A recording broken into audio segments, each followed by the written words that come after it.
to our roles as marketers, in my opinion, and creating a briefing. You've got to set and manage those expectations. So we create a marketing briefing if we're doing a big campaign that explains what our objective is. Always start with your objective, okay?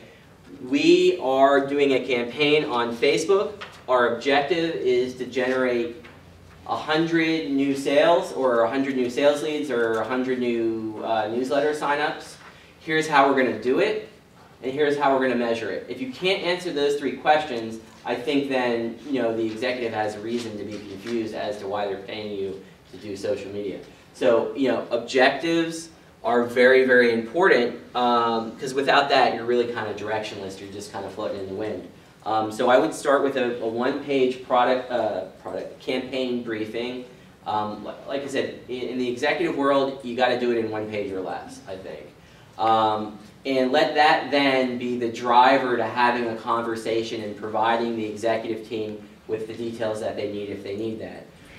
We're lucky at the university that we have buy-in on social media, and I'm entrusted as an individual strategically to drive that. So really what all we're doing is quarterly kind of justifying our existence through that report and through the case studies and through some of those KPIs. So they already get it. If your team doesn't get it, starting with some of these reports and the briefing, I think will do really well for you. I want to switch gears and then actually show you some of this stuff now.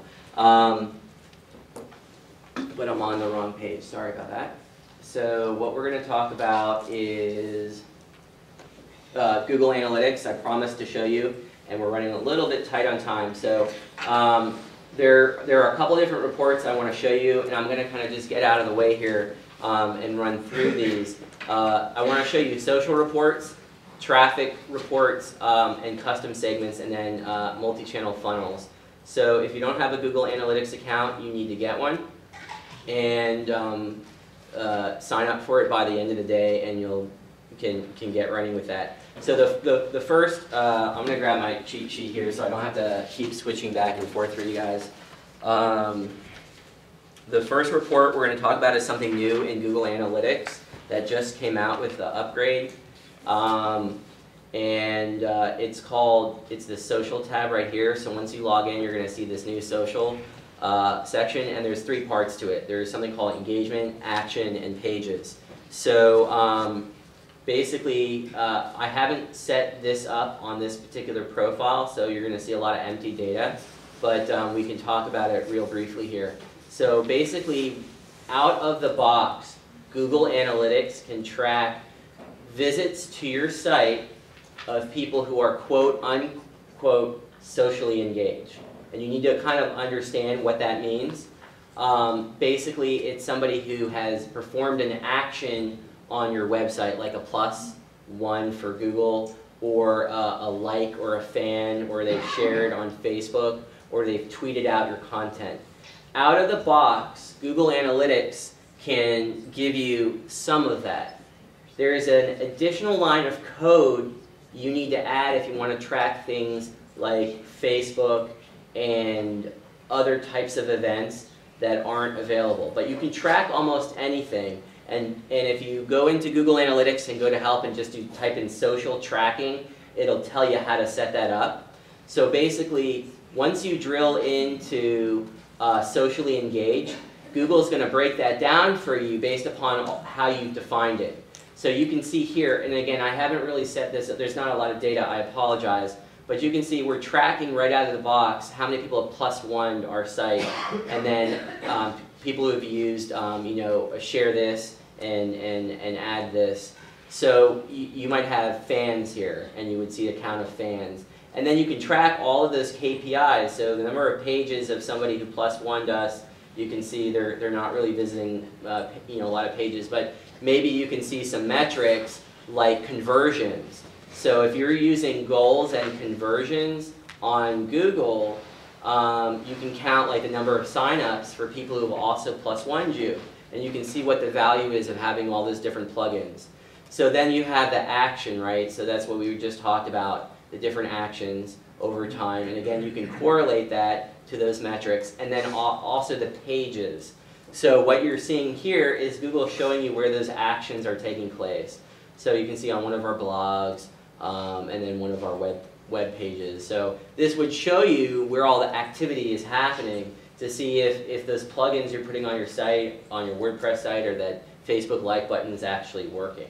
So these are great reports right out of the box. You can go in and you can export them, play with them in Excel. Really, really great reports that Google's added to the matrix. Question about that? Sorry. Yeah. Can you track the number of people who are tagging or pinning something from Pinterest with that kind of tool or no? Good question. No, because the activity is happening outside of your website. Okay. If the activity is happening on your website, on your web server, you can. However, you could track the number of people that are coming to your site, obviously from Pinterest. Yeah, and I'm going to actually show you that right now. And that's, so the first set of reports are social that you can focus on. The next one are under traffic sources, right here on the left. And if you drill into sources, this is telling you where people are coming from to get to your site. So their last click before they entered. So they're coming from Yahoo Mail, you send out an email campaign.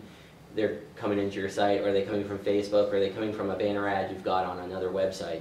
So what you can do is you can go into your referrals and you can type in Facebook into the filter right there and search, and you can see, hopefully you can see this. I'm going to scroll down a little bit to make it higher on the screen. Here's Facebook.com, and you can see that there was 1,589 visits from Facebook directly to our site in the reporting period, which I think is the last 30 days. And the average number of pages they viewed and the time on the site and the bounce rate. But you can also correlate that to your goals. So for instance, we have an application on our website, right? Apply for admission. So it would be interesting for us to know how many people came from Facebook and in that same session, that browser session, actually applied. And you can see we had 0.88%, so about 1%. So maybe we should be on Facebook a little bit more and try to drive that if that's a good source of new students for us. Then you can see down here mobile and then touch and then x.facebook's probably an application.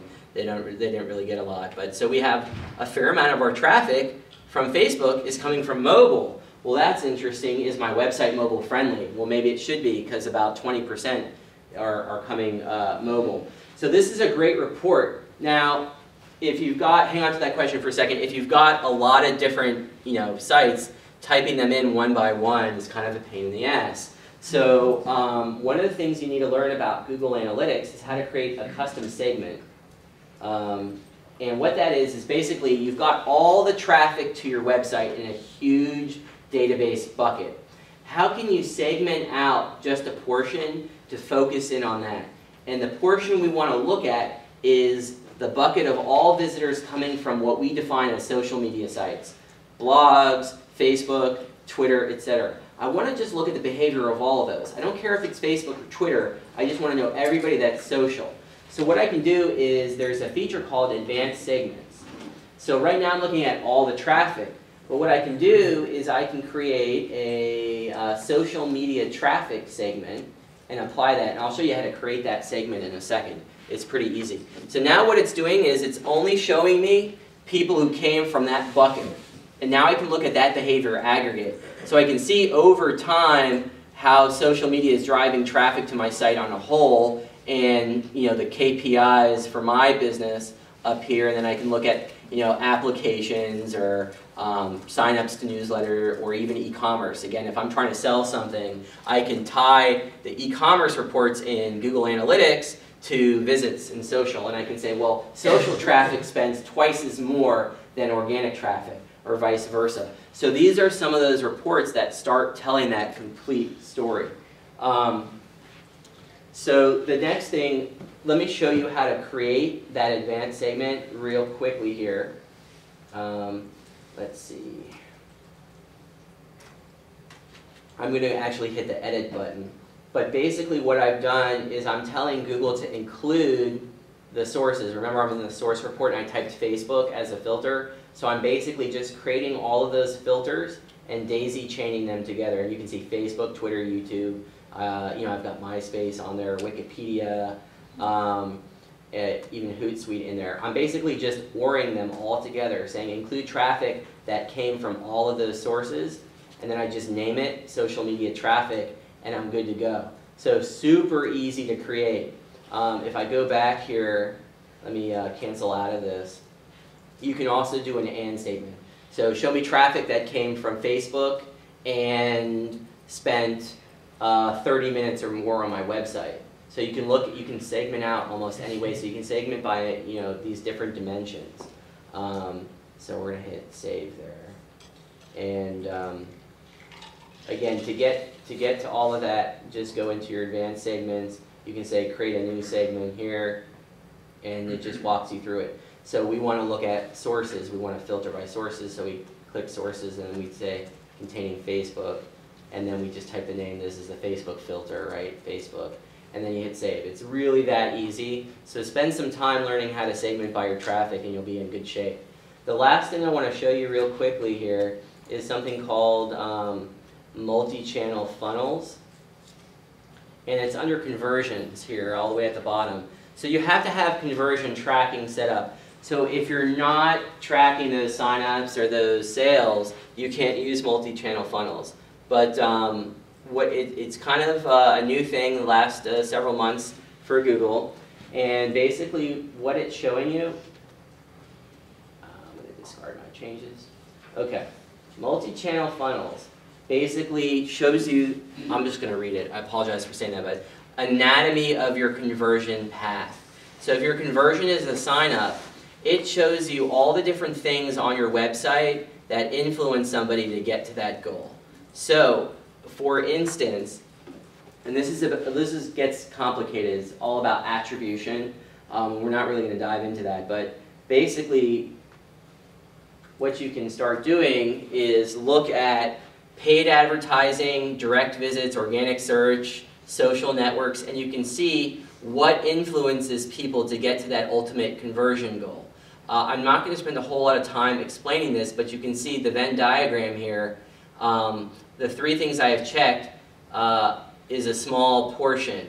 So only 1.8% need 3 different touch points, meaning they clicked on an ad, they also visited organically, and they searched for you. So these are all the different ways people find your website, and Google through cookies and tracking can tell you that most people come through paid or most come from organic, but there's a few that need multiple touch points. So what you can do is look into assisted conversions, and this is one of my favorite reports. And basically this is saying that, for instance, down here is right at the bottom, it's a little hard to see. Social networks only assisted, this is made up data, so ignore that, it's just filler data. You can see social networks in this profile led to 9 conversions. That organic search led to more conversions, and this company generated $1 million in revenue. Again, this is not real data. So you can kind of see the influence level of different things and how they relate to each other. I'm really not going to dive into this, but it's a great report to have and look at. Can I just ask a really quick? Sure. What do you call a conversion? Because you can't actually tell if a student has enrolled simply by what they clicked online, right? So how do you? Right. So for us, it's whether or not they filled out an application or signed up for a newsletter. Whatever you can track. Yeah. I'm curious, when you're making the distinction between paid advertising and social media channels, do you also make a distinction, so for example, we use promoted tweets and you know, things of that nature to drive leads into our site. Would you make a distinction between those types of conversions or interactions as paid advertising versus social media, and how do you draw that? That's a great question. I would suggest, if you're doing paid social media, to measure that as a separate bucket and create a different bucket. And you can create a different bucket if it's trackable and discernible.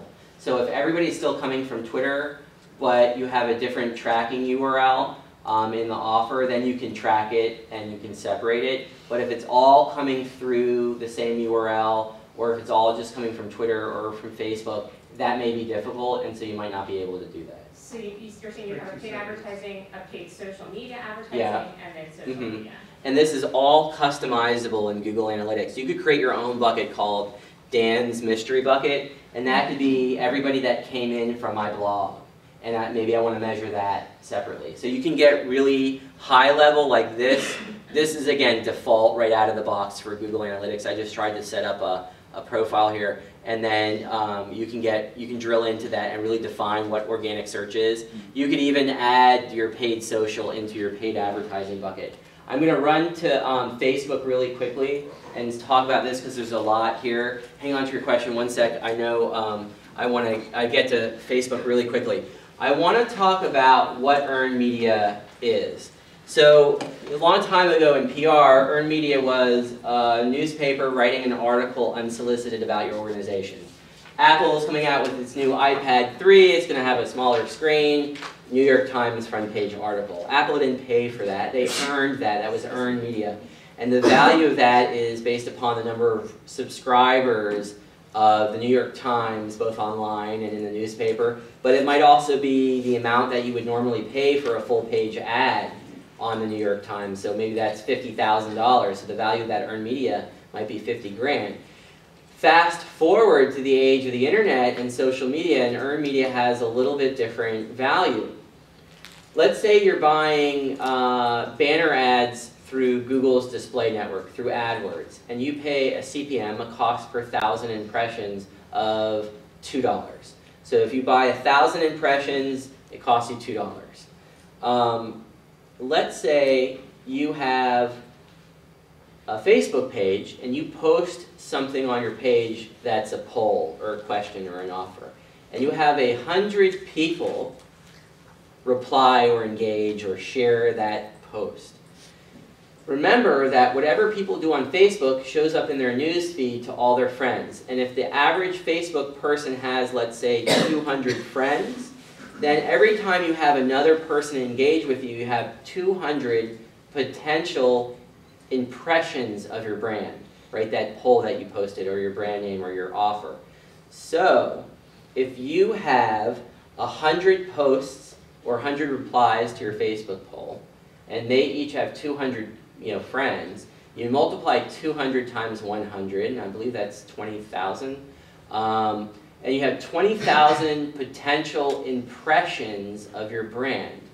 So that means if Nicole and I are friends, and I engage on the poll for AMU, and she logs into Facebook, and she's going to see in her feed that Dan posted a reply to that Facebook poll. That's a brand impression. So you've got 20,000 potential brand impressions. So you can put a quantitative value to that. And what you can say is, well, if I'm paying $2 on Google for banner ads, and I'm getting 20,000 potential banner ads on Facebook news feeds, well, 20,000, that's 20 CPMs. And if I'm paying $2 on Google, I can multiply the 20 CPM times $2, and I get a value of $40 for that engagement. Okay, that doesn't sound like a lot, but if you're doing that every day, and you're getting that type of engagement every day, you can say, based upon our engagement on Facebook, which was 150 different engagements, we had XYZ number of brand impressions, which has a value to our business of $40 in extra advertising that we did not have to pay for, other than time and labor. Hang on. I'll get to questions. Give me 5 more minutes here. So that scales quite a bit, right? If you have a large Facebook page and you've got millions and millions of friends, right? That can be huge. So what I want to show you here is Facebook Insights. If you're an admin of your Facebook page, right, you're going to go in, and I'm logged in right now. You can see this is AMU. This is live data I'm showing you. This is our page. You go down here on the left side and click Insights. Okay, you need to be an admin. The first page you're going to see are some of those KPIs we talked about, like total number of likes. So we have 35,000 people that like our page. The friends of fans. So this is what I'm talking about, earned media here. This is the number of unique people who were friends with people who liked your page. So you can see our fan base of 35,000 actually has about exposure to 15 million people. So imagine if I convince, somehow, stroke of genius, all 35,000 people to reply to my Facebook post, I could get potential impression of about 15 million banner ads. That's huge. Okay, question now. Thank you. I think the impressions from social media, because of the time spent with the impressions, are not equal to other impressions. Do you think they're greater or worse? Greater. How long the post lasts. I mean, the magazine is like 5 impressions per subscription, but the magazine lasts, sits in a doctor's office. It sure does. And we pay a premium for that, right? Print advertising is expensive. However, I'm going to argue the counter to that social impressions are worth way more. And we've actually seen some data on this. We've seen that friends of our fans tend to be influenced by their friends, right? We're influenced by our friends. If my friend says they just bought a Samsung TV and it's the greatest thing ever, I'm more influenced by that than a Google banner ad. So what I'm going to argue is that you should place a premium on this over Google banner ads. I can't tell you what that premium is though. There's a lot of data suggesting that fans are 2 times more likely to buy or 3 times. I think that data is going to evolve over time. But I personally, and at the university, we place a premium on this. So I want to talk about a couple more metrics and reports real quickly, and we'll open it up, and I can stay till noon to answer more questions, because I know we're going to wrap up here. People talking about this, really, really important. This is the number of people who have done something with one of your posts. They could have commented, replied, shared it out. So this is, I think, the last week or so. So you can see 630 different people have done something on our fan page. So okay, it's not 35,000, okay? That's why you can't live and die by that 35,000 number. This is your kind of engagement here. So we've had 630 people interact with our page. And then our total reach, really cool metric here from Facebook. This is the number of people who have actually seen your content. So this is your earned media. So those are the friends of fans that have seen your content. So it's the magnifier of 630. So there have been 18,000 impressions of the AMU brand on Facebook in the last week. And so if my CPM is $2, that's about $36 worth of value there. So I mean, it's not earth-shattering, but there's some good data there. Okay, quick running through some reports here. I love this down here. This shows you the number of posts you're doing. So the larger the bubble, the more posts you've done in a day. So you can see over time, each day, the number of posts.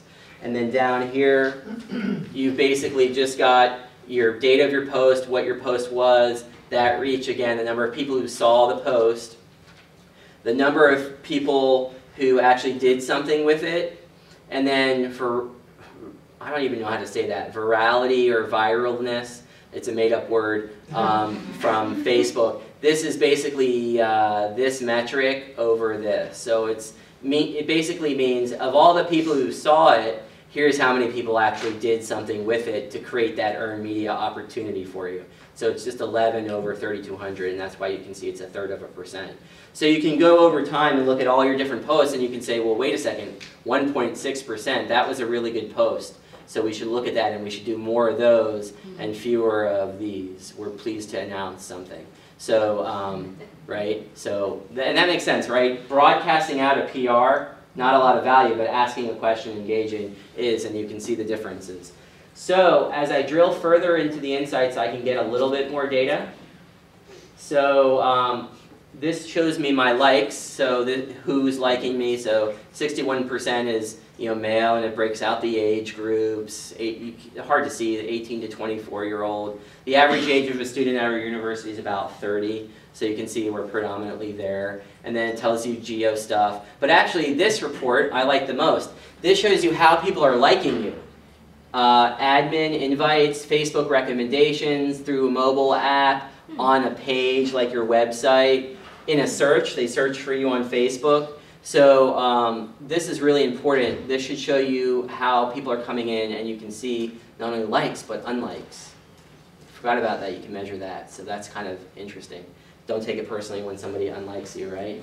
Especially if you're doing promotions, because they're going to like you to get to that promotion, and the next day they're going to unlike you. So careful about that report. And then reach, same concept here. This is who you're reaching. Remember, reach is those friends.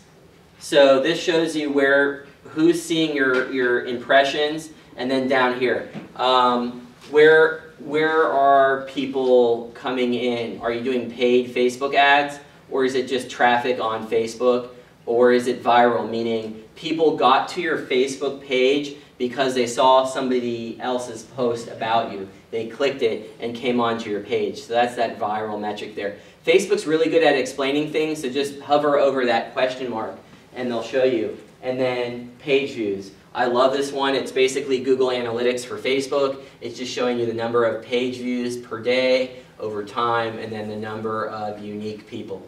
So obviously people tend to view more than one page. And then if you have tabs, the stuff up on the left used to be across the top. This shows you how many people are on your wall, if you have HTML pages, photos, etc., and it shows you great data there. So if you were really hell-bent on creating and buying an app and installing it to get people to sign up for your newsletter, and 3 months in you spend $1,000 on it and you have 2 people, maybe it wasn't a great ROI. So that's another great way to measure the money and time you're spending. And then external referrals, really hard to see here from the back, but basically this is the websites where people are coming from. So this is our main homepage. And then one of our apps, and then Google. People are searching for us on Google for the university, and they see Facebook in the results, so they're going to the Facebook page to learn more about us. So I love this report. I can stare at it for quite a bit. And then talking about us. So remember, those are people who are doing things. They're either sharing or they're commenting. So down here, these two, people who are talking, and then their reach. That's that earned media right there. So you can see how it can add up over time. So 10,000 is this line here. So basically you can say over the last 30 days we've averaged about 10,000. So that's 300,000 impressions. And so that's 300 CPMs. Again, I made up that $2 number, but if that's what you pay for banners, that's $600 of kind of earned media there, plus maybe a premium. And then finally, check-ins, if that's something you're doing. If we're an online school, it's really hard to check in. But so this is grayed out. Let's see. I think I accidentally went, there we go, too far. Yeah, so you can see how people are checking in on the Facebook website or mobile. So if you're big into Foursquare type of stuff, geolocations, that may be valuable to you. Again, what's the objective? If you're trying to get people to check in, if there's a value for that, then this is a great report. Otherwise, ignore it. Remember, not all of these reports are necessary for your success. So, to wrap things up, so we talked about Google Analytics, Facebook Insight. These are free, so use them. So how much is a fan worth? So are you a fat cat or are you a skinny cat? So the answer to this, I just wanted to spend 1 second and tell you who did those reports. If you go to my blog, I have more information about this. The first number is a report by the analyst firm, and I think she's here. There she is. SynCaps. And I'm not going to do justice explaining a report, but this was a report that was looking at how much do fans spend on average at companies like Starbucks and companies like that. And so they looked at some of these big companies and looked at people who were a fan of the page and who weren't, and compared those metrics. And so they found that about a fan spent about this much. So in theory, if you added another fan, this would be an incremental value to your organization. We know that's not a 1-to-1 ratio, especially if you do a promotion to give away something. You're going to get a lot of signups, and they're not all going to be worth that. The $8 is from an analyst company called Chompon, C-H-O-M-P-O-N. And again, I have this online, and this presentation will be online. They figured out it was $8, doing a slightly different type of analysis. And then $3.60 was by Vitrue, which is spelled V as in Victor, I-T-R-U-E. And they found that incremental fans were worth $3.60 based upon their study. The last one is from Forrester. Most of you have probably heard of them, big IT analyst company. They basically said 0, and it was actually from a blog, Augie Ray's blog. He talks a lot about social media, if you're not familiar with his blog. He said 0. And right, there's no right answer to this question. It's what is your objective, okay? And what are you trying to accomplish with Facebook? Is it engagement like our university? Then fans really aren't worth anything.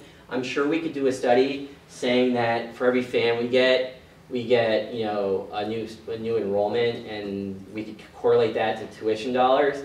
That's not important to us. It's experiential. It's what students are getting out of being on Facebook. So for us, it's not about assigning a value. It's about those case studies and justifying kind of our effort.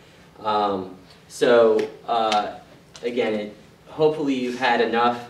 I'm going to stop and let a couple more questions. This is how you contact. This is my dog. He was born in Harper's Ferry, so his name is Harper. And you can just Google me. He's a lot bigger than that now. He's a part beagle, part lab. So he's got a big old beagle tail and spotted paws. Okay, so I know there's some more questions. I'm here until the next half an hour, so I'm happy to take, I've got a couple questions. Well, let me just take a couple of these. Are there any in the audience? Okay, yeah. On the Google Social tool, you mentioned that was for add this and share this. Yeah, out of the box it does obviously Google+, and it does add this, share this, and I think it may also do Twitter. There's an extra line of code you have to add to your website on pages that have Facebook plugins, and if you just Google that, you can find that out. Okay.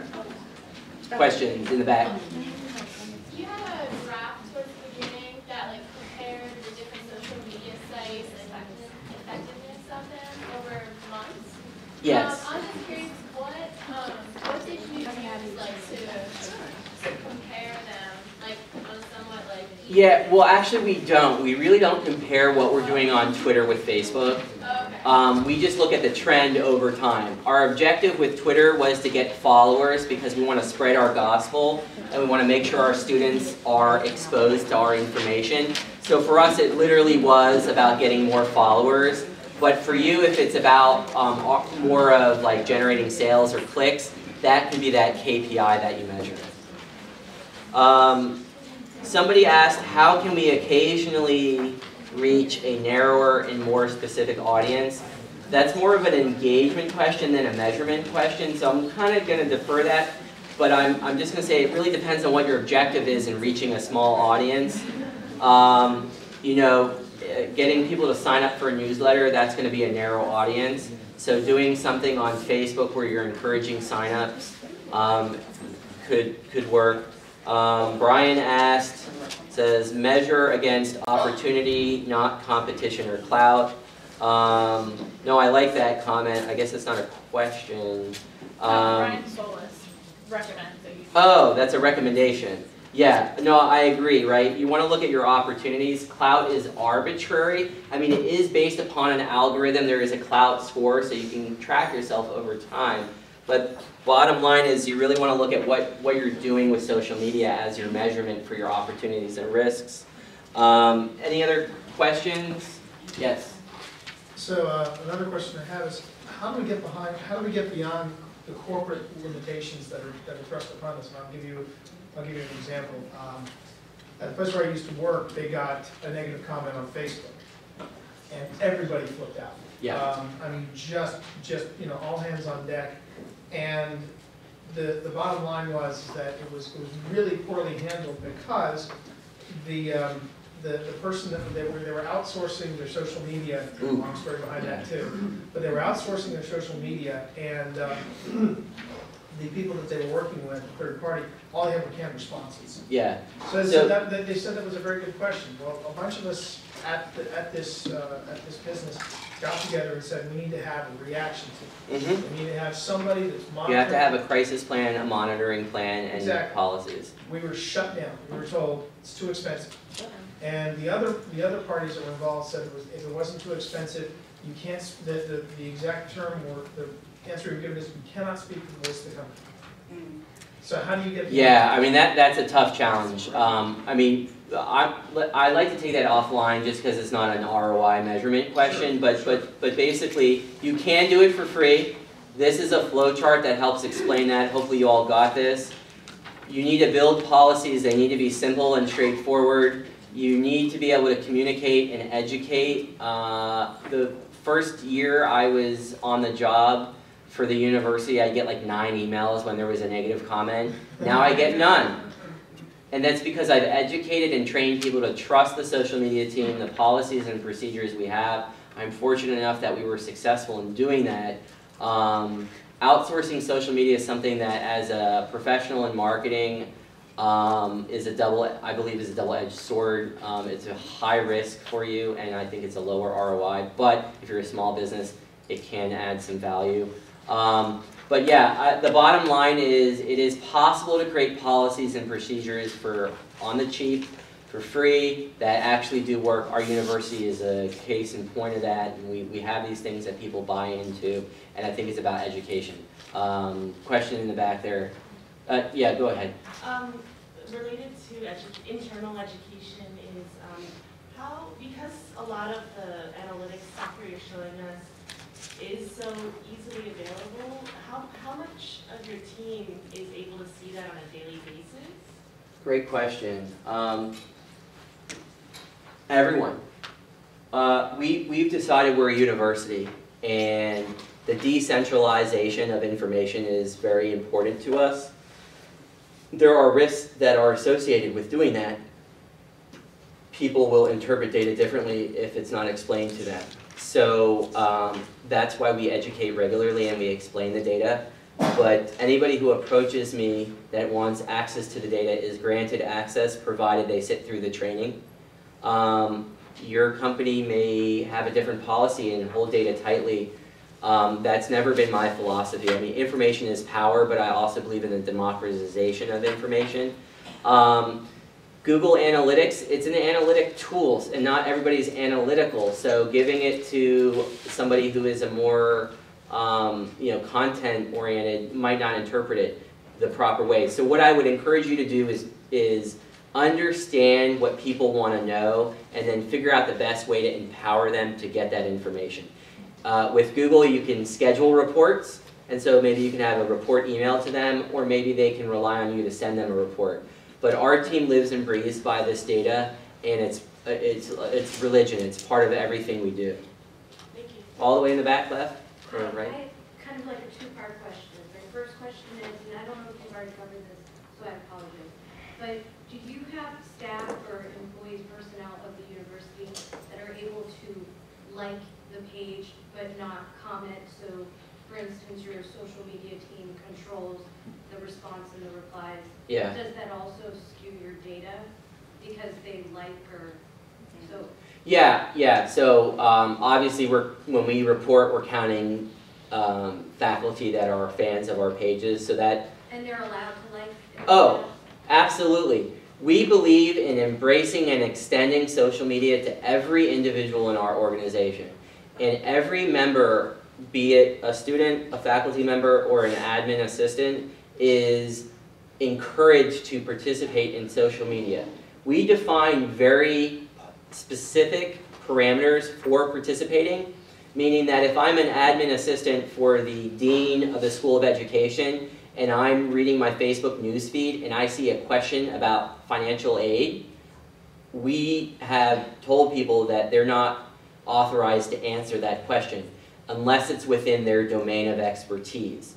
So our social media team says, sure, engage, have a conversation, participate in the discussion, but when it's only about things that you're an expert on. If it's not, if it's about financial aid and you're in the School of Education, what you can do is send it to the social media team. Chances are we already know about it because we're listening, observing, monitoring, we have tools and people.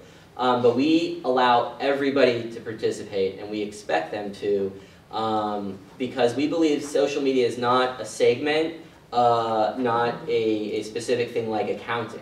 We believe social media is part of everything at the university, and so we want everybody to participate. And they know where to go on the university's intranet to find things like this, to find our crisis plan, to find out what to do if they read something really negative and who to call, even if it's 3 a.m. All of that is mapped out for all our faculty, and every new employee that comes into the university goes through a 30-minute training session on those materials and policy. And we teach them the do's and the don'ts. And I have a lot of that policy information on my blog as well. I'm doing analysis on ERP, and our social media team is separate from our online ERP team. We just started doing analysis going back since we used Spreadfast. I'm not seeing a direct relationship between activity on Facebook and Twitter and refers to our site. And I was wondering if you noticed, and I haven't done enough to figure out if there's something else going on just looking at the numbers. Do you see relationships between activity and engagement? What would be measured in Spreadfast's engagement in Facebook and Twitter and refers to? Right. So at the end of the day, it depends on what your objective is. So the bottom line for us, it's about creating a positive experience with our students, and so they already know about our website, so we're not using Facebook to get more students to our website. However, prospects come to Facebook and they want to research our school. So we do know we get some traffic. So I think it just depends on what you're looking to measure for that correlation. We know that when we do a promotion or a campaign, we do see bumps. When we send out like an email blast with links to our social communities, we see signups go way up. So I mean, we are able to correlate it, but it just depends on your objective. We've only got a couple more minutes. What I'm going to do, I'll take one more question right there, and then I'm happy to stay after, but I want to make sure everybody is able to hit the road. We've created a parent-child relationship with Facebook with our corporate site and our several locations. And I'm just wondering how that plays into Facebook Insights. Do we get all that information? So you have multiple Facebook pages? Yes, but Facebook has something on the back end that connects them all. Yeah. I actually don't know the answer to that question, but I think Nicole does. So, While they may be connected, are you talking about how on the top it'll say, you know, subsidiary of whatever? Is that how they connected them for you? No, we have a locations tab. Okay.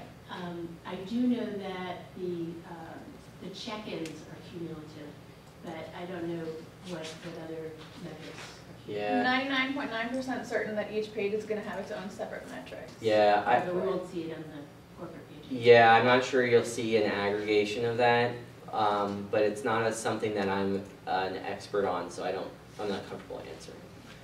Okay, so I hope you got a couple takeaways here of value, other than this flow chart, talking about earned media and just marrying KPIs with some of the subjective qualitative measurements like case studies and quarterly reports.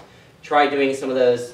Feel free to check out our blog. If you have questions about some of the jobs I mentioned, we're hiring a social media person, we're hiring a search person, a web person, and a bunch of other marketing coordinators. Stay afterwards. I'm happy to talk to you about that. And then if you hit my blog, dansoschin.com, I've got a lot of these materials up there. I'm going to try by Thursday to have the recording of this and the PPT uploaded as well.